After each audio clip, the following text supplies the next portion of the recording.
Bonjour, c'est François Querel, je suis directeur de la rédaction de The Media Leader et je vais vous raconter l'actu des médias de la semaine en 10 minutes chrono. RMC se lance dans la musique et surfe sur la nostalgie. Karim Nedjari, le directeur général de RMC, nous détaillera dans un instant ce lancement avec une vraie stratégie de grille. Il est l'invité de la semaine. Avant de démarrer, parlons de The Future Video Paris, notre événement qui aura lieu le 9 avril au Pathé Palace à Paris. Une journée entière dédiée au streaming, à la pub TV vidéo et à la création. 3 salles en simultané, notamment la Gen Z Room, un espace dédié aux nouveaux usages vidéo d'une génération qui bouscule tous les codes. Créateurs, éditeurs, plateformes et marques y exploreront les formats, les écritures et les leviers d'engagement natifs. Un condensé d'inspiration pour comprendre comment capter l'attention des 15-25 ans. Elle sera ouverte de 10h15 à 16h30 avec notamment des interviews exclusives d'Hugo Décrypte, Adrien Gonzalez, journaliste food-checking au Parisien, plusieurs talents de Webedia, Antoine Monin, directeur général de Spotify, et enfin celui du réseau social X, Laurent Buanec. Plus d'infos sur notre site adwantedevents.fr et en lien dans la description de ce podcast. Nous sommes numéro 1, mais l'état d'esprit de Challenger nous va mieux. Le patron de Publicis, premier groupe de communication au monde désormais, a accordé une interview au magazine Stratégie. Arthur Sadoun accueille notamment positivement la fusion Omnicom et IPG en cours. Cette fusion est bonne pour le marché. On va se retrouver avec 3 grands acteurs mondiaux. Cela va réduire de 25% le champ concurrentiel alors que 92% des pitchs gagnés l'an passé l'ont été par le top 4. C'est donc une bonne nouvelle aussi pour nous. Compte tenu des difficultés de WPP, on se retrouve dès aujourd'hui avec 2 leaders, Omnicom et nous. Après la fusion, nous aurons des stratégies très différentes. Fin de citation. Arthur Sadoun explique par ailleurs qu'il ne serait pas intéressé par d'éventuelles cessions par le nouveau géant mondial. On ne cherche que des actifs vraiment innovants pour nos clients, cingle-t-il dans cette interview. TikTok deviendra une plateforme de e-commerce intégrale en France dès ce lundi 31 mars, en lançant officiellement TikTok Shop. L'annonce a été faite ce jeudi au Royaume-Uni, explique Stratégie. Les utilisateurs pourront acheter et payer les produits directement dans la plateforme à travers 4 fonctionnalités distinctes via un lien dans les vidéos d'influenceurs, au travers de live dans un onglet vitrine réalisé par le marchand, ainsi que dans une boutique personnalisée qui recommande une sélection de produits différents pour chaque utilisateur. Le syndicat des régies TV s'ouvre aux plateformes et change de nom. The Media Leader a dévoilé en exclusivité cette semaine cette petite révolution juste avant la matinée annuelle de l'association. L'Alliance des médias TV vidéo, ADM-TV, accueille désormais Amazon, Netflix et Disney. Ils partagent nos combats, a expliqué le président du syndicat François Pélissier dans Le Figaro. François Pélissier, par ailleurs, qui briguera un nouveau mandat en avril. Et puis France.tv fait le ménage dans ses marques. Le groupe public va bénéficier d'une meilleure exposition de France 4 et France Info sur la TNT en juin. Et bien maintenant, ils ont décidé de mettre le paquet sur une marque média unique. France.tv va désormais remplacer les numéros des chaînes en haut à droite à partir du 6 juin. C'est ce qu'on appelle le bug antenne. La présidente Delphine Ernotte a annoncé également une nouvelle ligne éditoriale pour France Info ainsi que pour France 4 qui diffusera plus de cinéma et plus de programmes jeunesse en journée afin d'aller titiller Gulli. Une stratégie annoncée à quelques mois de la fin du mandat de la patronne du groupe qui n'a pas encore annoncé sa candidature, rappelle Libération. Tout est parti d'une palette de 400 000 vinyles dans un hangar. RMC se relance dans la musique 25 ans après l'avoir abandonnée, suite au rachat de Radio Monte-Carlo par Alain Veil. La station dans le giron de CMA-CGM lance RMC Gold, une radio musicale entièrement sur le digital, qui sera accessible dès le 2 avril sur l'application RMC. Plus qu'une web radio, la station va proposer une vraie grille de programmes avec notamment une libre antenne animée par Max, ancienne figure de la FM dans les années 90. Karim Nedjari, le directeur général de RMC, nous détaille ce projet au son du pianiste de France Gall qui a animé notamment la conférence de presse où ce projet a été dévoilé. On l'écoute.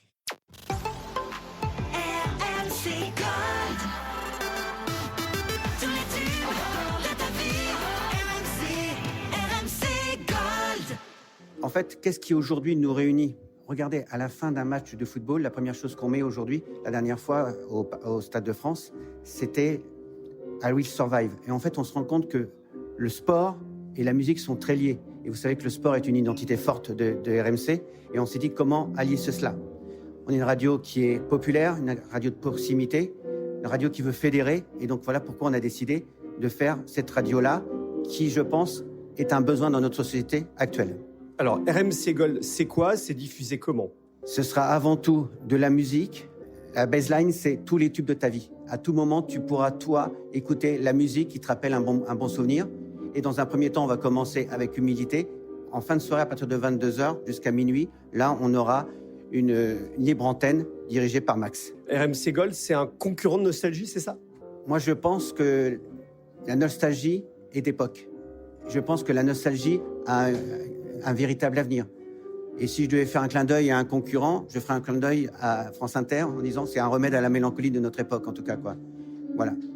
Est-ce que ça veut dire que sur RMC, ou quand à la veille a repris RMC, il n'y avait plus du tout de musique? C'était le repositionnement avec succès qu'on connaît de RMC sur l'info, le talk et le sport. Ça veut dire que demain, la musique va être présente ou plus en plus présente sur l'antenne de RMC? La musique sera de plus en plus présente dans le groupe RMC. Aujourd'hui, pourquoi on fait une radio digitale? Parce qu'on a l'expérience des radios digitales. On en a fait, je crois, une quinzaine depuis que je suis arrivé, maintenant il y a 4 ans, des radios digitales sur Roland-Garros, une radio digitale sur le Tour de France, et par exemple sur les Jeux Olympiques, on en a fait 4 différentes. Donc aujourd'hui, RMC est une radio, mais quand je dis que bien plus qu'une radio, c'est aussi un média audio-digital. Et donc le numérique nous permet de faire toutes ces expériences éphémères, mais aussi permanentes. Voilà pourquoi on a décidé de développer cette marque ombrelle qui est Radio Gold sous la grande marque, la grande sœur qui est RMC. Alors la radio RMC, est-ce qu'il y aura de la musique à terme? Non, il n'y aura pas de musique. On restera sur notre identité qui est info, talk, sport. Après, ce qui ne nous empêche pas, là on a fait la dernière fois l'after à l'européen et chacun parlait un petit peu du rapport de la musique et du football et des grands souvenirs. Mais nous, on va rester sur RMC, sur de l'info, du talk jusqu'à 15h et de 15h jusqu'à minuit, toujours du sport. Là-dessus, on restera fort sur ce que l'on est, quoi. La musique fait son entrée, la nostalgie aussi, puisqu'on a vu que la marque RMC réexploite des marques avec succès comme le Big Deal sur RMC Story, le lancement de RMC Gold sur la base musicale qui était Radio Monte Carlo aujourd'hui. Ça va être quoi les 5 prochaines années de RMC? Est-ce que c'est ça la nostalgie et la musique? Moi, je pense que tu ne peux préparer l'avenir que si tu sais d'où tu viens. Et je pense qu'il est important d'être enraciné par rapport à ton héritage. Et notre héritage, il est aussi musical, mais il faut nous, on aille chercher tout ce qui va être aujourd'hui les nouvelles habitudes. On fait Radio Nostalgie, mais à côté, on crée aussi une radio, comment on appelle ça? Twitch. Et Twitch, aujourd'hui, c'est 580 000 personnes.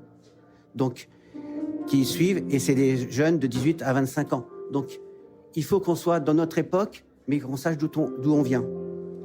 Ça va être quoi les prochains développements après RMC Gold? Est-ce qu'il y aura des spin-offs qu'on peut dire? Est-ce que d'autres canaux musicaux pourraient être développés avec la marque RMC? En tout cas, une chose est sûre, c'est qu'on va faire des passerelles énormes dans les programmes. Il va y avoir tous les tubes de ta vie. On va demander à Estelle Denis, on va demander à Alain Marchal, à Pauline de venir expliquer en quoi la musique a construit leur identité. Après, on va essayer de créer des moments qui pourront être... Le matin, on avait pensé à faire les GG Gold, ça ferait les 3G. Voilà, de faire les grands Gold. Le matin, on fera le Gold Morning. Mais il va y avoir des ponts entre les deux entités. Mais mon idée encore, c'est de développer d'autres choses. Et pourquoi pas un jour faire une radio 100% sport. Il y a plein d'idées qu'on pourra faire. Le digital nous permet d'être agile, rapide et de pouvoir créer plein de projets, quoi. RMC Gold, ça va être une vraie radio à part entière avec des programmes, ou est-ce que ça va être un robinet à musique comme on peut l'imaginer? Non, ça sera une radio à part entière avec des jingles, avec un habillage comme vous avez pu le voir, avec des personnalités comme Max, mais il faut construire petit à petit. Donc au début, ça sera des émissions bien définies avec un morning, avec pourquoi pas faire le Mosca Disco à un moment donné, pourquoi pas faire un after spécial musique, mais au départ, ça sera priorité à la musique, à la détente. Il faut que ce soit une bulle de douceur, quoi. Et puis pour finir, une information plus européenne, Mediafor Europe, l'ancien Mediaset de Silvio Berlusconi, veut racheter son concurrent allemand ProSiebenSat.1. Le groupe italien de télévision compte ainsi faire avancer son projet de créer un grand groupe de médias susceptible de rivaliser avec les poids lourds de la diffusion en ligne, explique Le Figaro. Et puis une autre information à suivre. Dans les prochains mois, le groupe M6 pourrait être à nouveau en vente. C'est ce que signale notamment La Lettre. La chaîne M6 est tombée en dessous des 8% de part d'audience en 2024. Un seuil sous lequel la réglementation qui interdit une vente dans les 5 ans suivant l'attribution d'une fréquence TNT pourrait sauter. En tout cas, on devrait savoir dans les prochaines semaines si le groupe Bertelsmann, propriété du groupe M6, souhaite à nouveau céder cet actif. Voilà, c'est la fin de cet épisode. Merci de nous suivre chaque semaine. N'oubliez pas de vous abonner sur votre plateforme de podcast préférée, Spotify, Apple Podcast, Amazon Music ou Deezer. Et on se retrouve dès vendredi prochain à partir de 7h.